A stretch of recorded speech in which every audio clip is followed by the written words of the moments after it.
Get your face away from me. All right. Get your face away from me.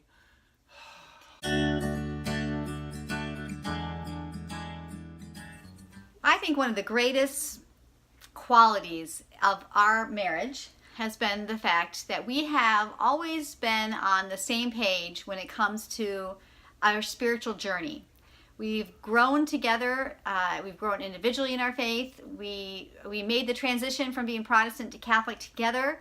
We've always felt like our personal faith life is a priority. It's at the core, at the center of our relationship.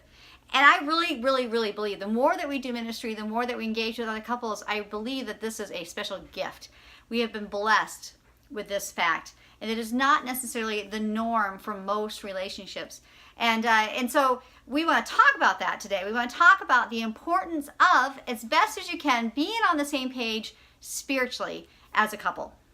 I have to say that many of you might not have thought about this terribly seriously. It might not be something that's been on your radar. Like, what's the big deal with being on the same page spiritually? Why does that matter? And ultimately, I think that there's a lot of great things that come from really being sensitive to one another's spiritual growth. Ultimately, men, your job, you have one major job as a married man, and that is to get your wife to heaven. And wives, you have that major job of getting your husband together. And obviously, we know who has the more difficult job. And then together, your job is to get your kids to heaven. I think that it's easy to forget that. You know, we fall in love, we're excited, we're attracted to one another, we go after our careers together, there's that support, you get the house, you have the kids, and then that's just your life. But we're all called to something a little bit more, and the great emphasis is to find a way to grow spiritually. I'd like you to think about a line. At any given moment, we're all at different places on our spiritual journey. It's quite possible that some of you have been growing really deeply in your faith and you find that you're closer to God than you've ever been before. And maybe some of you have felt like you've been in a place of kind of stagnation. You're not moving at all, or you haven't really thought about it. So maybe you're just kind of near where you started and where it's been. If you can find a way to get closer to one another spiritually, what we found is that things start to impact not just your spiritual life, but your physical life, because ultimately we're not just a body, we're a body and a soul. So I have 3 things I want to share that I think are good points when it comes to the fact that maybe you and your spouse are not on equal grounds spiritually. Not that you both have to be spiritual giants, not that you have to be completely the same, because throughout our marriage there have been times that I've been stronger and times that he's been stronger, and that's the beauty of having at least a united faith, is that we can lift each other up when the other is kind of suffering. But if you feel, especially if you're frustrated about the fact maybe that your spouse isn't right there journeying with you on your faith, I just have 3 points I want to share. The first is to be patient and to encourage any sense of positive, in a positive way, any improvement, any steps towards that goal that you have. And you don't want to be a spiritual bully. No one wants to be continually criticized for who they are or what they believe. And so to always be positive. Because ultimately, a person's going to come to faith through a positive experience, not through criticism. And so be positive about whatever steps they're taking, and encourage them, and without being a bully, and without being some spiritually elite, proud individual. Be humble, love them, and just encourage them. The second point is to find a way to pray together as a couple. Now, this is hard. This is very hard, especially if maybe you disagree on a lot of things. But if you can agree that just like maybe once in a while, it doesn't have to be a daily thing, it doesn't have to be a weekly thing. Let's say if you set apart time maybe every month just for a little bit of prayer or a little bit of time of reflection, and just to be able to share. I would just like to share with you what's going on in my life, to keep that kind of conversation going in your relationship at least once in a while. And then the third point is to be vulnerable.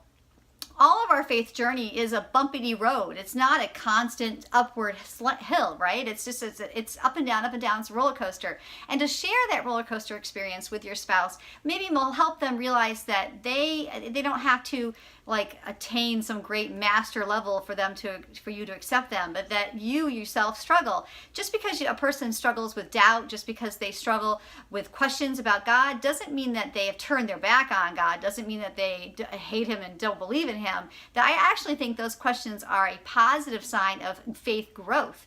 And so be positive. Try to find a time to unify, pray together, talk together, and then be vulnerable and share your own experience. Be very transparent with them on your journey.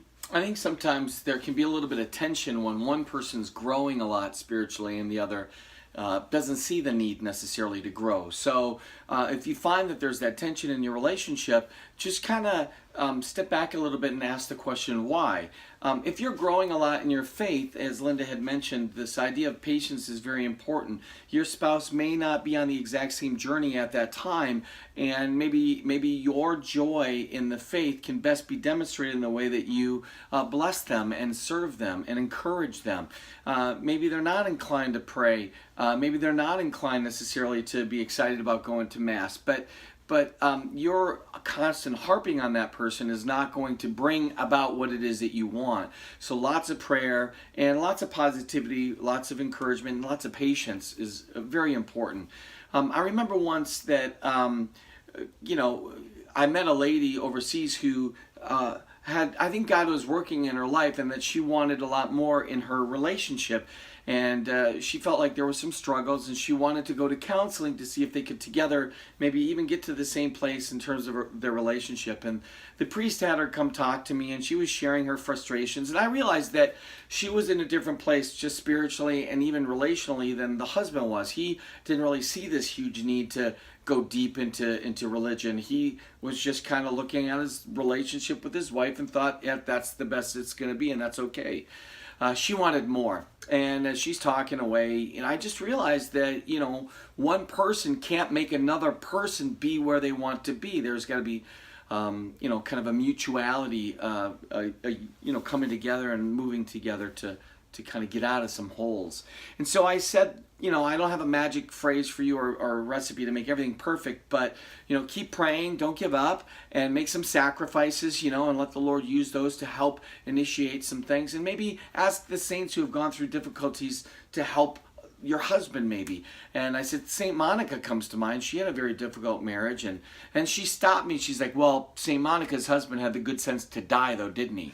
And then I realized, there's more problems in this relationship than first meets the eye. Look, if you're a husband or a wife, and your wife or your husband is growing exponentially and you find that you're frustrated by that, just recognize that what God's doing in their life at that particular time is really important to them. So if you're not inclined to follow them exactly like that, try not to hinder them from really that relational dynamic.